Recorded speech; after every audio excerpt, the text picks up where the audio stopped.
If you are a teacher, parent, administrator, student, and/or anyone who loves reconnecting children with nature, and you want to figure out how to cultivate learning gardens and nature-based curriculum, then this is the podcast, the Outdoor Classrooms podcast. My name is Victoria Hackett. I am the founder of Outdoor-Classrooms.com and the Secret Gardens Nature Classes. I love witnessing the magic that happens when children are playfully learning outdoors. Observing the return of wonder and curiosity when children are interacting with nature is pure magic. This is the podcast that is going to help you capture children's interest and give you not only inspiration, but some real life strategies that are going to help you figure out how to use the outdoor space, your outdoor space, as a teaching tool, so you can enlighten the playful learning experience for young children. Welcome to our Outdoor Classrooms community.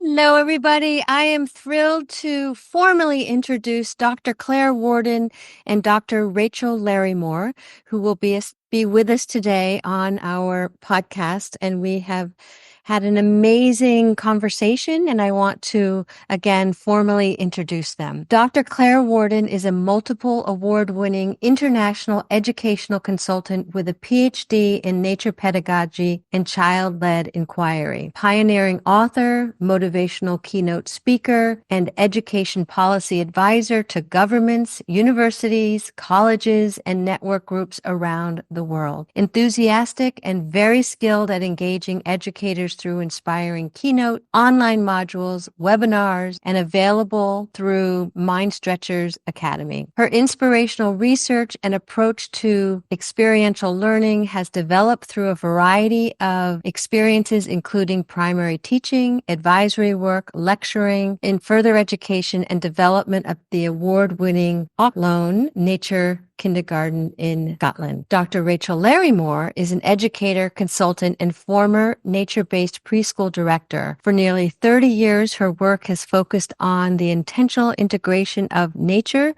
to support young children's holistic development by learning with nature to expand their worlds to live rich, full lives. She has written multiple books. They both have written multiple books, and they will be listed in the show notes. Rachel is the founder and chief visionary of Samara Early Learning, an organization focused on helping early childhood educators start nature-based schools or add nature-based approaches to their existing program. So prior to founding Samara, she spent more than a decade starting and directing one of the first nature-based preschools in the United States. Without further ado, Dr. Claire Warden and Dr. Rachel Larimore.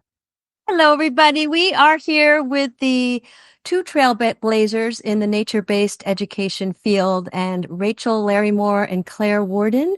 And we are going to be talking about their newest book, Reimagining the Role of Teachers in Nature-Inspired Learning, Helping Children Be Curious, Confident, and Caring. Welcome, Rachel, and welcome, Claire. Wonderful. Great. Good to be here. Thanks for inviting us in. Absolutely. I want to ask both of you, sort of what inspired you to write this book, and how did your backgrounds contribute to its development? I don't know who wants to go first. Oh boy. Okay. I'll go first. Inspired. So many people listening to this podcast may well have reconnected to people over the years, and such is the story that Rachel and I share. So Rachel and I have been on the road, traveling around, and these intersections that we have with people, there's a reason why we meet people at a certain time. And every time Rachel and I met, we got on really well, and we were like, my hope for the world is everyone embraces nature-based pedagogy. And so the next time you meet, there's more to the story and more to the story. And eventually one day we just sat there going, we'd seen some really inspirational practice, and we'd seen some practice that maybe wasn't quite so awe-inspiring.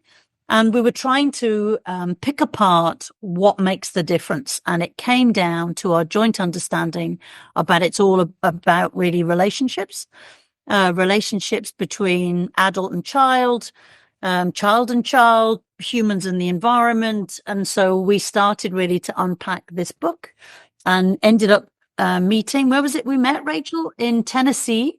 Yeah, outside Nashville. And we locked ourselves away in a little place, and that was it. It wrote itself almost as we started to talk, so the narrative comes out of it.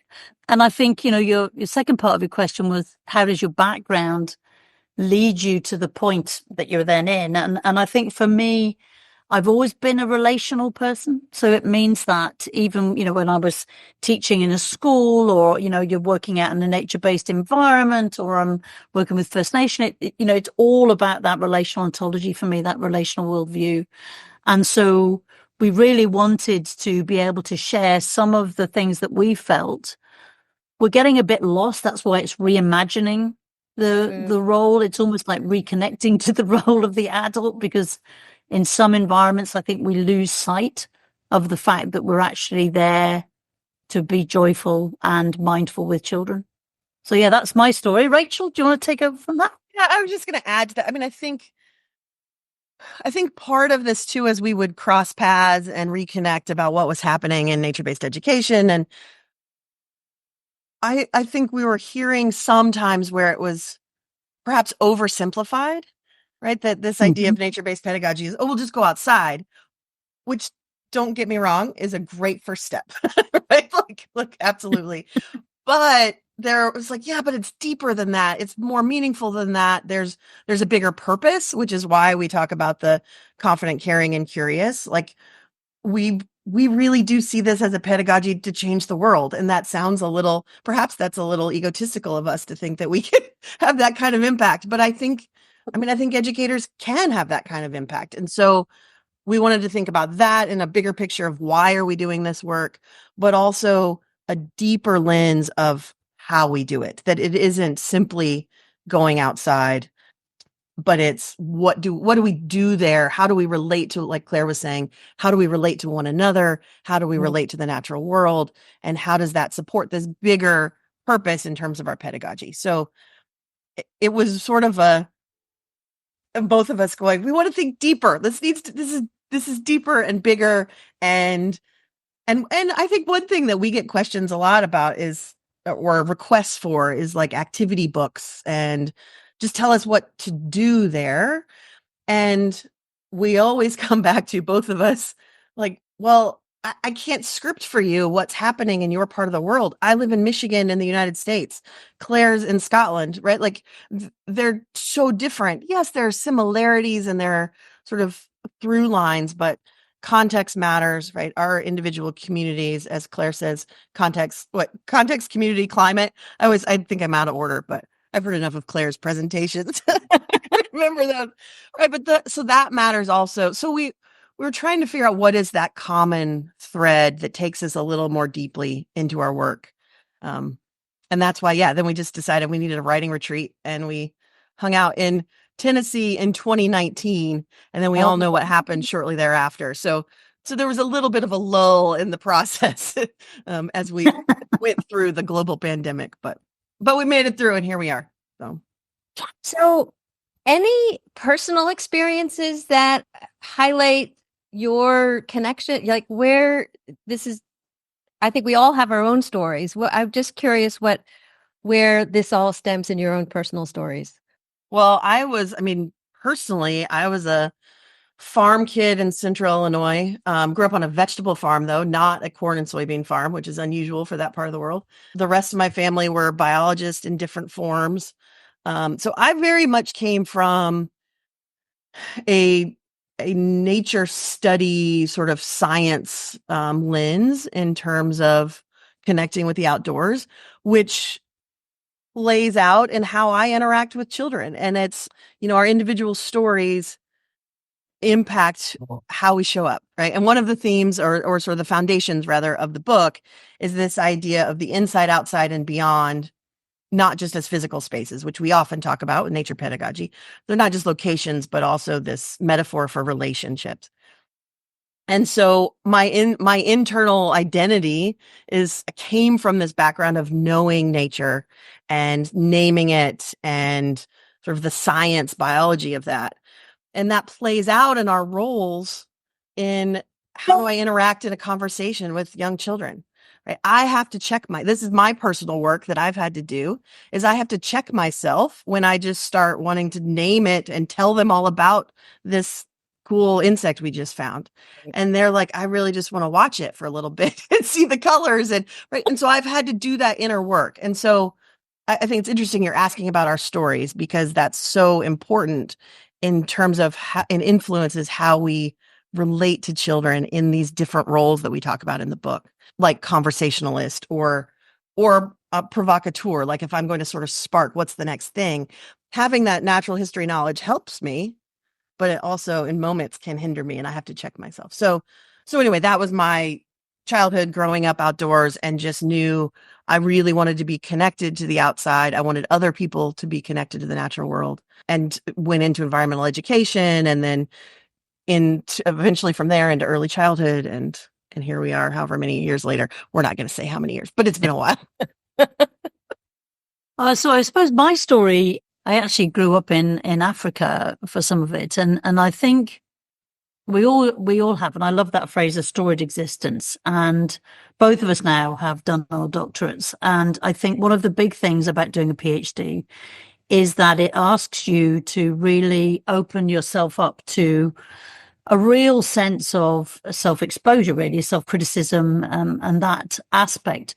So when I was looking at the concepts of inside, outside, beyond, I was really having to revisit what started me on the journey. And my inside story was that my father died when I was about 10. And the way I found solace, the way that I got through that grieving process, was to go for long walks. Wasn't a therapist. There wasn't anybody. There was just a good mate who had a dog. And he would say to me, come on, let's go for a walk up the hill. And I would go for a walk up the hill. And there's something about that moment. And Caputo writes really well about this. He talks about rifts in thinking. And so, there's this rift in my life, a traumatic moment where for some reason I found the solace of the natural world. And then much, much later on, I'm then in a very remote community in Australia with, I was invited to go on country with Aboriginal and Torres Strait Islander community, which was an absolute honor. And I was sitting in the middle of the Northern Desert, and again, you feel this sense of utter connection to something, which again, I think is another one of Caputo's rifts, this idea that there's this big moment, this shift. And so as I started to really unpack what it was that was going inside me, it is that I work more fully when I am utterly connected in an emotional way with the land in which I live. And so this emotional resonance that we have, many people, I think, have lost it because they've stopped being outside and actually walking barefoot on the land. And then, we've then become indoor dwellers. And that actually does make me feel really sad, because we're gradually losing some of that sense of emotional resonance. And then the outside bit, the outside, the dual aspect of the work in the nature pedagogy definition was around how do you then work with communities? How do you work with people in your team? And that's the outside. And then the beyond aspect, beyond that is, all right, what about us as a global society? And so that took me then into aspects of sustainability. And so when you start looking at how we're, both looking after the planet and the planet is looking after us, that there's a duality there. And it comes back to this idea again of relationship. So, yeah, there's all sorts of little moments within my life, I think, that the PhD allowed me to really pick up. And you don't have to have a PhD to do it. Obviously, you can sit with a diary or a journal, but sometimes we don't give ourselves enough time in life to think and to make connections. Yeah, whereas that's what I got from it all, definitely. And it was rooted in my childhood trauma, really. Oh, I'm so sorry for your trauma, but what an amazing story. So, big question, how would you define nature-based pedagogy? I know we've talked about it, but I just want to make sure our listeners understand what it is, and I would love your definition and what makes it vital in young children's child development. Sure. So I'll maybe kick off. So for me, I came down with the definition. That was the whole journey, 8-year journey, of the doctoral really, which was, it came down to being the art of being with nature, inside, outside, and beyond. And so, every word that you say there has a meaning. So I won't witter on too long, but the word art was meant to be an undefinable, so it's not like talking about Picasso, but the art is seen to be a creative, intuitive moment. So that's the art. It really is an art. It's a feeling. Being with is all about the relationship, being with each other, being with self, being with land. And it's the art of being with most fully, and various other groups I'm working with have created something called the kinship guide, the environmental kinship guide. And what we did in that particular group was to look again at this idea of learning in, learning from, learning about, learning with, and learning for the natural world. And once you mesh all those together, it's really important that we learn with in a totality of relationships.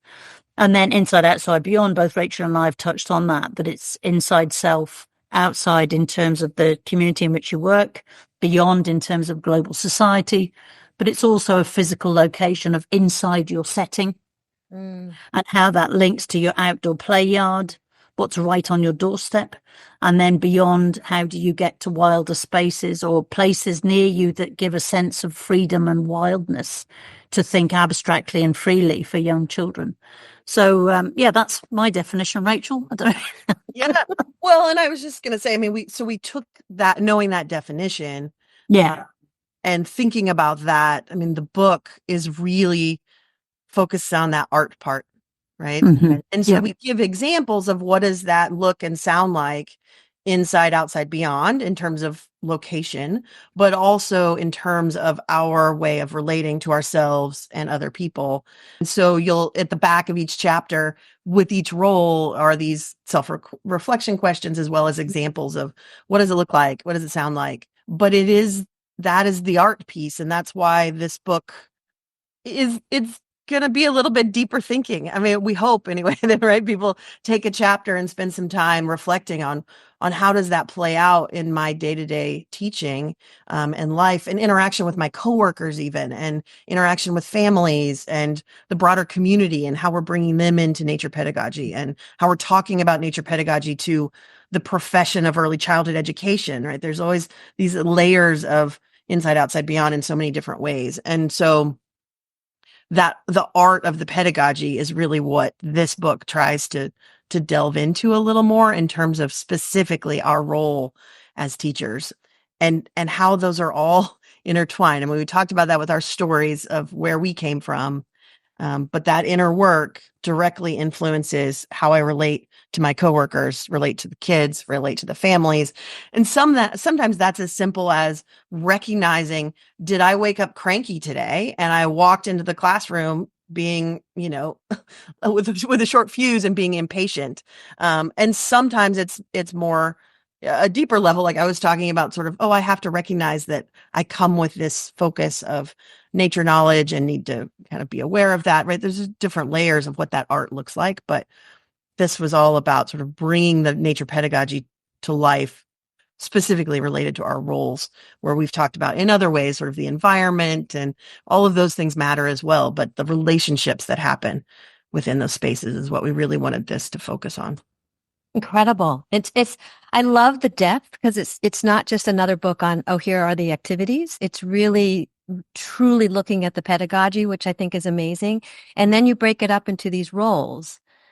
So can you talk a little bit more about that, just in terms of the roles of it? Just to highlight maybe some of the roles, maybe that will help. So people, what are you talking about? So we wanted to go even deeper than some resources that are out there, which are important. Again, this is not denying those, but of types of questions, right? Open-ended questions, closed-ended questions. Like often that's the focus in terms of interactions. And we wanted to look at interactions in a broader sense, and what is the purpose of that interaction? What is it serving? Purpose is it serving? So we have things like provider of space, provider of time, provider of materials. Those are sort of things you often would think of in terms of an educator role, but we specifically relate it to the nature pedagogy side of it, and also how it supports children being curious, confident, and caring. We have facilitator of experiences, so planning for experiences, holder of memories, so documentation. And we talk a fair amount about Claire's approach with the floor books, which is phenomenal if folks aren't familiar with that as a way. Oh, I love that that's in there. Yeah. It's great. We need floor books to be like mainstream because it's a great way to think about documentation. Relationship builder. So with ourselves and with each other, conversationalist, I mentioned earlier, manager and modeler of risk taking. Like, there are ways that we manage that, but also that we model for children how to take risks and how to go through that process. And not just physical risk, by the way. Often in nature pedagogy, we spend a lot of time on that, as we should, because there are physical risks, but also there are social, emotional, and intellectual risks that we're taking all of the time and learning. And so we talk about that. Provocateur. So, how do we provide provocations and what does that mean? Kind of our perspective on provocations. And then mentor, guide, and leader, advocate. So we talk about that in terms of how do we advocate for children in the way we teach day in and day out? How do we advocate for children with our interactions with families, but also how do we advocate for children in this bigger sense in terms of the field?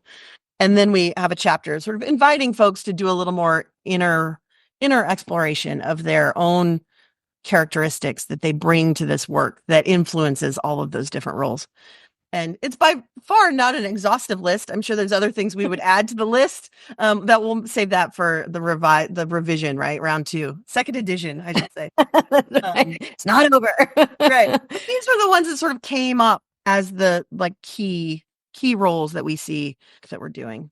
So in terms of the implementation of all of these roles, and do you see challenges that educators are in terms of integrating this nature-based learning that, we have a whole spectrum of educators and what phases they're in and whatnot. So maybe you've been talking about how they can overcome them? I think there are some barriers, and I think some of that is in initial training. Some of that is in the early childhood experiences of what people are bringing to the play-based environment. As Richard said, you've got that first generation of children who are now adults who really didn't play out like we did. And so in terms of the nature deficit disorder, so how can you bring an internal self forward if you yourself as a child never played outside or in the mud?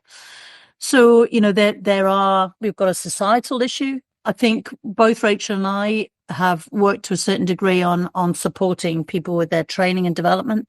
And I know you do yourself, Victoria. And I think, one of the aspects is that this book's on interaction. And interaction is one of the hardest things to actually, I think, help somebody develop. And, you can meet somebody who's not trained at all, and yet they have an intuitive way of connecting to children that just shows you they have already got what it takes. They've got this little nugget, whatever it may be, this frisson that sits in this, undefined space, really. And no amount of training can help other people because they just have such a separation and a control system within their mind. So, I think when we came to that last chapter, and we were saying, what would be some of these things? And one of the ones, I'll just say some of the ones that we looked at, we talked about self-awareness. And that's about, I work with people who maybe aren't self-aware in terms of the impact they have on children, especially in terms of a nature-based space. You want to be working in a team with somebody who's open to new ideas, who's got a growth mindset, who's able to be unpredictable. Because you can't control the natural world. If a butterfly flies in, you didn't plan it. You never can.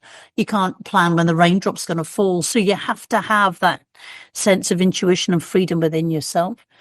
We talked about humility, how important it is that people are a little humble in terms of, we are really just a speck in time. We're also very small. And I think because we wrote this during the COVID pandemic, I think that very small virus brought the world to its knees, and therefore we were very aware of humility that we as humans need to have. And, I'm not going to go through them all, but the idea of being a thinker, you bring things to conversations with children that aren't in storybooks. I was talking to a child the other day about krill and a blue whale. And nothing I planned, but the conversation just went off on this little direction, and off you go. So, there are these characteristics, I think, of people that seem to find it a really rewarding way to work. And both Rachel and I hope that, the book inspires a somewhat jaded profession. There are many people in it who maybe have lost their love of it. And yet on the other extreme, there are those people who are passionate and enthusiastic and will stand by the rights and, with and for children. So, yeah, we hope it offers a step really into a way of working that we think is highly motivational. Yeah, that would be my penneth, Rachel. Yeah, I mean, our field is facing so many challenges, and I am not so naive to say that this nature pedagogy will save the field. I do think, however, that nature pedagogy helps in many ways. I mean, I hear it from educators who have made shifts to being more of a nature pedagogue, and they just enjoy going to work more every day. They enjoy their interactions. So that is definitely something that we can consider from the ground up. But also, I mean, I want to be really clear here that when we are talking about frustrations with educators, that this isn't because the educators somehow are deficit in some way, but in fact, the system is not supporting. I mean, we're just not supporting educators in the field, whether that's from training, but also, I mean, particularly here in the United States, I mean, we're not paying them enough. We're not giving them benefits. I mean, there's just so many ways that we are sort of hindering folks wanting to be in the field. I mean, that's why we're seeing people just leave. They're like, nope, why would I do this? Even though I love children, why would I continue to put myself through this? And you might say, well, how does that impact our interactions? Well, what we've talked about is showing up in these positive ways and being really intentional and thoughtful in our interactions. That's all prefrontal cortex work, right? If you are thinking about how am I going to pay my bills, and my car broke down on the way to work and I don't know that I'm going to be able to fix it, and I got to get my own children to daycare, and oh gosh, that's actually costing even more because the price is going up there, right? If you're in that space, you're not in your prefrontal cortex. You're way back here in your brainstem, just in survival mode. And so, I mean, I don't need to get off on a policy speech, but how we support educators, especially at this time in our world, but how we support educators does influence all of this. And so that's perhaps a little bit of a challenge and trickiness with this book, even, is that we're asking to focus on this higher level aspects of the pedagogy, and in some ways there's just some foundational things that are still challenges. So this isn't a Band-Aid solution. This isn't like, oh, this will make all of our problems go away. But hopefully it will help people to think in another perspective. And I think especially for those programs that are already identifying as being nature, like really immersive nature-based pedagogy, I think it will give them a lens to think more deeply about the work they're doing. But I think also those programs that are curious, it's like, I do want to be out more, and I'm enjoying this, and I want to convince my administrators we should do this more. I want more support. I hope that this gives them a little more fuel for the argument, right? Of, oh, here are all the ways that this actually does influence children's development in really meaningful ways. I mean, for children to be curious about themselves and the world around them, for them to be confident in their own ability to learn and move through the world and have agency, and then also to care for each other and care for one another. I mean, and we picked these three of the curious, confident, and caring. I was just going to bring that. Yeah. Yeah. I mean, there's lots of reasons. There's lots of many things we could have picked, but they're big. And I think, well, I mean, we start the book out saying the world's literally and figuratively on fire. And global climate change is real. The way we relate to one another and the conflicts that we're having throughout the world, and our ability to problem solve with each other is real. And so those are why those three really came to the surface for us. among other reasons. I'm sure, Claire, you can elaborate on why those. Because, right, there's lots of things we could have done as the subtitle, but. Sure, I'll come in and talk a bit about that. I think one of the things is that, over time, what we're beginning to see is a sense of what I would call reductionism. And so, the more you control a curriculum, the more you start to try to get every child to the same point at the same time. And that's called reductionism. So you make everything monumentally boring, really.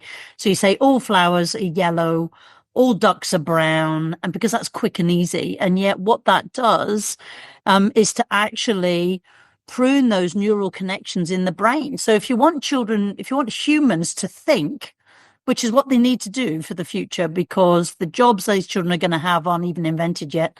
They're going to need to be problem solvers. They're going to need to be curious. And yet it starts in those early years with us. So making sure that curiosity is a real driver for children so that they're coming through that education, being able to problem solve and to think about things that are yet undefined, to be honest with you. And then the other thing that we've both seen is this sense of confidence. And by that, I don't mean overconfident, or I don't mean someone who's just what we would say here is full of themselves. It's not that kind of over belligerence. It's the fact that I am seeing many children and meeting many children who have a lack of internal confidence in themselves for whatever reason. And I think we need to stop blaming COVID. Actually, so many people I'm talking to, it's all COVID's fine. Well, actually, I could say that there was tendencies before we went into a global pandemic. So let's stop blaming the virus and take a bit more responsibility about our systems that we create around children. And so, this inner confidence of children to be respectful, but also to respect themselves and emotionally self-regulate, I think is key for us in society. And then because we're both about environment and sustainability, and, there is no plan B, a great slogan, there's only plan A, and that's the earth. It's got to be the place we're on. And so if you don't create a society of caring people for each other or for the planet, then we're pretty much doomed. So, don't let this be a negative podcast, but, I've seen children who have been so fascinated and they love a beetle to death that they've maybe overhugged it. We're not talking about that here. We're talking about just generally caring for objects and caring for each other and things like that. It's got a little bit egocentric, really, I think, for some children. And so, there's a reason behind the 3 words, and we hope that they will be of interest to all practitioners, actually, not just people who are involved in nature-based work. And maybe, we debated long and hard whether to position it in nature-based education, because I think you could be, in the centre of Glasgow in a high-rise nursery with no garden. But this book still helps you understand the place of nature, whether it's a pot plant on a table or a fish in a tank. It's a bigger concept of nature than that. I love the depth that it goes, and the fact that you have added reflective questions. So it's not just it's really inviting educators and parents or anybody that's interested in this topic to really reflect, and the fact that you incorporated that into the book is absolutely beautiful. Do you want to share maybe some of the questions that you invite educators to think about? Sure. I'm going to have to get my book out. Sorry. Okay, let me back up. We have these roles in an order in the book, but they're not really prioritized. There isn't like one is more important than the other, but we did kind of think about like foundational roles, first steps, and then these build on each other. So one of the first chapters is provider of time. This is the one I opened to. So we invite people to reflect on how much time did they spend in each portion of their day, right? And then does that align with what they plan to do? When you're making those decisions to move on to the next thing, we say like, who's driving that decision right now? Like, oh, we're going to stop early. what's that decision coming from? Like, what is the driver? Is it children's engagement with play? Is it children saying they're hungry? Is it simply that it's the clock says it's 9 o'clock and it's time to move on? So we have some questions like that in those early provider of time kinds of sections. And then, let's see, let me find another one here a little more. So mentor, guide, and leader. We invite people to think about over the course of a day, how much you move between the three different styles of interaction that we talk about in that chapter, and what impact was there on the children, which style of interaction evoked more engagement from the children, which role made you feel more comfortable and why. And you notice these aren't questions that you just do a yes, no, or a one word answer. I mean, these are questions that you might spend, gosh, you could spend a month or longer thinking of just that one, right? And then also, it's not just internal. We also invite you to reflect with your colleagues and how that might sound. So in this mentor, guide, and leader, like, listen to your colleagues, reflect on the roles that they adopt. How do they support curiosity, care, and confidence? So we're also, we talk about those three related to children, but we're also encouraging curiosity, confidence, and care among the educators. And what does that look like in us? What does that look like in our colleagues? And how are we learning from their work? So, I mean, when we say it's relational, like, we could do this big circle with all these arrows whipping around, right, of how it's all connected. So I'll come in because my big thing is obviously planning, and you've heard about the floor books and things like that. So in chapter 5, where we're talking about facilitator of experiences, when we're trying to look at planning, we took the idea of a mud kitchen, right? Because everyone put the mud kitchen out. And then the mud kitchen became a place of boredom, really, because nothing ever changed in the mud kitchen. And we were like, all right, how would you then support someone to understand it? So in that particular chapter, we literally said, right, okay, here's the first one is, this is your mud kitchen and this is what you put in it, and asking yourselves around, how would you get children involved in that? So we give examples to say, how are you going to record children's voices? How will you encourage children to be the designers of the mud kitchen? So you start with stage 1. Then you go to stage 2, which is, okay, now the thing's been going for a week. What am I going to do now to change it? Am I going to change resources? I'm going to change time. And then you go to stage 3, and that's about, okay, how do I offer a provocation in there? How do I make sure that all children are accessing the mud kitchen? So I think we've got the hang of a mud kitchen. And putting the mud kitchen out is only stage 1. There's another multiple stages that come beyond that. And so we give those examples, as Rachel said. So here's an example with the language for children. I heard you say that tomorrow you want to build a home for a frog, and that you need to get mud to make the house for your frog. Wonder how we could get that to happen tomorrow. So we've given very clear examples of, these are the words that you might use with children to help them give you their ideas for planning. And then we go on to say, okay, how did that feel? So the self-evaluation question then says, how did that feel to empower children to be able to design the mud kitchen? So as Rachel has already said, there's very practical ways of, these are the words, these are the phrases that we feel work effectively to start you on this journey of consultative and relational ontology. But there's also, thinking about yourself with that reflexive thinking, as I would call it, that thinking about your practice that we're really hoping has created quite a good little combination. But you can tell us when you read it, Victoria. Oh, let us know what you think. Required reading in my world. Good. I'm filled with incredible gratitude for the embodiment of the work that you two have both created. And this book is amazing. And again, I can very much see using this in my trainings with educators and teachers. And just thank you so much for putting it together so thoughtfully, and to get all of us to think a lot deeper than not just, oh, here's an activity.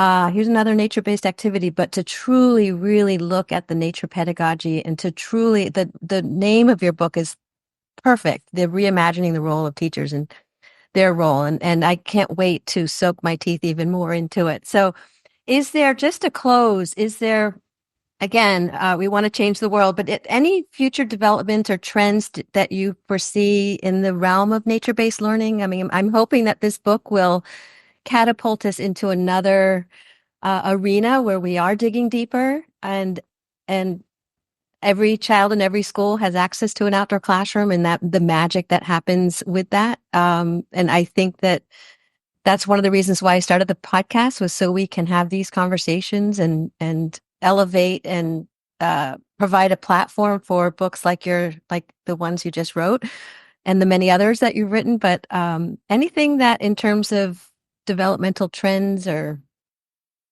Oh gosh. I know. Crystal Tough ball. one. I wish.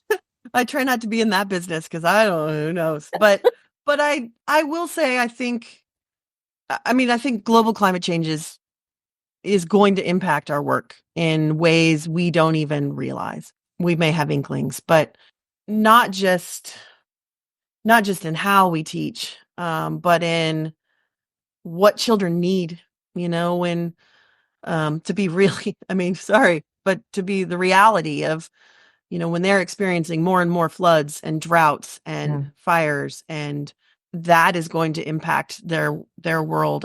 We're already seeing it, but I think more massive than we even realize. And so how does that come into our work? How does that impact how we relate to nature, when we relate to nature? We're seeing already that nature-based programs that are entirely outdoors are having days like, well, do we wear masks today because the air quality is so poor? Do we not go outside because the air quality is so poor? Those are real trends. And my concern is the response is, well, we'll just stay inside even more.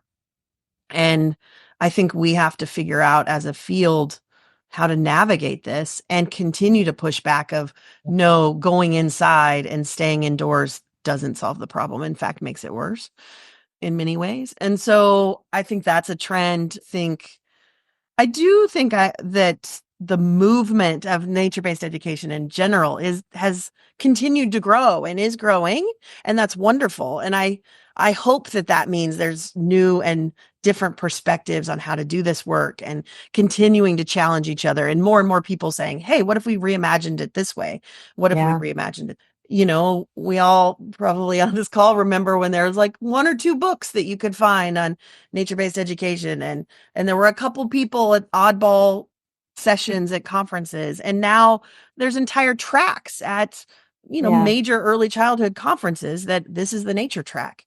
And to me, that's wonderful that we're headed that direction. And we still want to be doing it intentionally and thinking more deeply than simply being outside, and also recognizing the realities of what it means to be outside right now in different with the climate changes that we're facing, and individual climates are so different and unique. And I think for me, I'd agree everything that Rachel's just said, really, but that would be a bit of a cop out. So I think for me, it's about the human dynamic, because, as I said before, for too long now, humans have seen nature as the other, as something that really is an option. And what we now know from all the stuff that Rachel's been talking about there with the research around climate change and nature-based education and the work I do with the UN, it's like you can't separate ourselves from the natural world. We're an intrinsic part of it.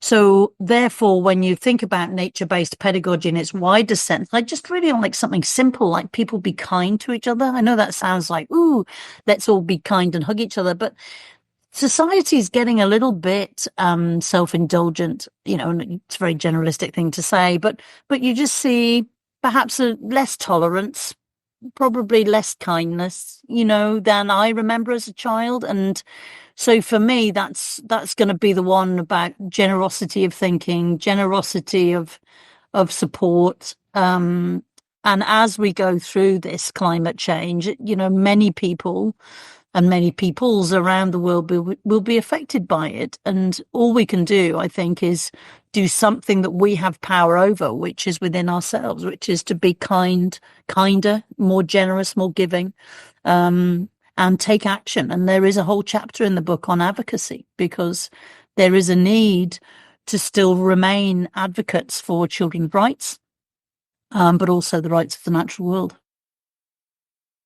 Ah, And I will just add one thought to that Claire and I both talk about a lot, is that this does start to become an equity issue, right? Right now in the nature-based movement, especially here in the United States, we see a lot of growth of programs that tend to be in more affluent communities, serving more affluent children, right? As opposed to groups that have maybe historically been marginalized. And Claire and I very much believe that all children have a right to experiences with nature, and that relationship with nature and nature pedagogy is not just for these more elite programs, but all of what we are just talking about related to climate change and kindness. And that all connects back to equity issues and privilege and power over others as opposed to power with and working together. And so it's, when we come back to this caring piece, right, and being curious, I mean, some of that is being curious about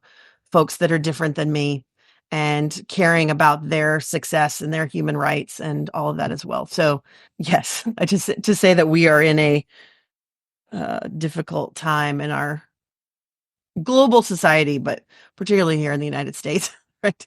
That impacts, I'm not going there, but I'm just saying, but it impacts the work we do. I mean, it is very foundational, and the work we do now will impact what happens in the future. And I'm very much a believer in that we should focus on children as they are right now.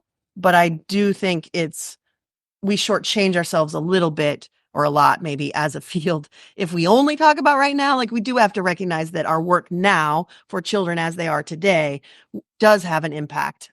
It also impacts their families right now as well. So yeah, I guess I will just say the thing that I always am leaving presentations with now is my immense gratitude to early childhood educators, because the work is so important and just becomes more and more important. And yet they get less and less appreciation, and it's really hard work. And I don't blame anyone that decides they're out and they want to go somewhere else and get a different job, because it is really hard work. So I absolutely understand that. And I am incredibly grateful for those that stick through this really hard work and focus on children and helping children and families be the best that they can be. And we do that by totally agree. Yeah. A plus. I could talk to you all day long. I think you all are, I admire your trailblazing work so much, and so grateful that you have taking the time out to join us here on the Outdoor Classrooms podcast. Is there any final word, or can you just let us know where our listeners can find you and order your books? But this one especially, this is really, I'm so grateful that you have written this and spent the time to share us a little sneak peek inside. Sure. So we've both got websites. So if you just Google Mind Stretchers Academy, you'll come into the online world, and through there you'll find some books. If you're in the States, Rachel, over to you, really, because it's much easier to get books really through Samara, through Rachel's company, than me ship them from Scotland. That's environmentally a bit daft. So if you're in America, go to Rachel. If you're around the world, go to Amazon, go to Routledge. If you're in Australia, go to Paddy Mellon. If you're kind of in the UK, come to Mind Stretchers. But Rachel, do you want to give the address of Samara? Yeah. So, my website is Samara, or Samara, however you choose to pronounce it, SAMARA, and then EL for earlylearning.com. And I'm sure you'll link all of these things, Victoria, but yeah, I will. If you end up there and you're like, oh, actually, I'm not in the United States, I want we have the link of all the international sort of our recommendations for places to get the book. Because yes, we want it to be efficient for printing and shipping and all of that. I mean, we realize we live in a global world, but we still can try to minimize our impact where we can. And I'm on Instagram. I'm not there a lot. I'm really trying to stay away from social, but I'm there. The website, we both have different podcasts, and I have a quiz on my website that people might be interested in, on sort of where are you in your nature journey, that you can get started. It's totally free, and we'll give you a little toolkit of things to get started. And then, yeah, all of our different books, this current book. And then, of course, Claire and I each have books prior. And who knows what the next one will be. We'll keep you posted on that. Very excited. I know. I haven't thought about it yet. I mean, I sort of have. I'll confess. I have thoughts, but I haven't really thought about it. Terrific, terrific. Well, Dr. Rachel Larimore and Dr. Claire Warden, thank you for your time. And we look forward to #1 bestseller. I love it. Thank you very much for inviting us on. Yeah, thanks for having us. It was great. Bye. Hey, everybody. Thanks for listening to our latest podcast. I would like to share a few ways that you can get involved in our Outdoor Classrooms community. And one of the easiest and first ways that you can do this is by subscribing to our weekly Seedling News. This is a weekly newsletter that goes out with all sorts of information, the latest podcast, what's going on in our community. It's free. It shows up weekly. It gives you wonderful tips and tricks. The second thing you can do is you can download this podcast and subscribe and leave a review. It helps us know that we are connecting with our community, and I am forever grateful for that. #3 is to join one of our free workshops. We have one coming up on December 10th at 7 o'clock Eastern Standard Time. It's 1 hour, and we're going to be talking about the all-weather outdoor classroom, the 5 phases of teaching outdoors. That is free. These links will go out to all of those subscribers to our Seedling News. So there's also some information on our website at www.outdoor-classrooms.com. The fourth way is you can take a peek at our library of workshops. There are over 40 workshops there that you can take. Incredible topic. The fifth way is to join our Circle membership community. Again, that is our beloved family here at Outdoor Classrooms. I can't say enough about them and everybody in that community all over the world. And so #6 is, as a Circle member, also getting discounts on our Outdoor Classrooms teacher certification program. And you can either take the whole program and get the complete certification, or you can just check things out and take our outdoor teaching bootcamp, our seasonal masterclass bundle. And if you choose to go for the teaching certification program, completing it up with the Teaching Without Walls capstone course. That is #6. #7 is to let me know if you are interested in having a consult, either in your backyard or your school or working with your staff. Let me know what you're interested in. And finally, #8 is I would like to invite you to come to the Secret Gardens Outdoor Classroom, either for a workshop, an event that is happening here, or bringing your staff. So let us know. There's 8 different ways to get involved in our community. Talk soon.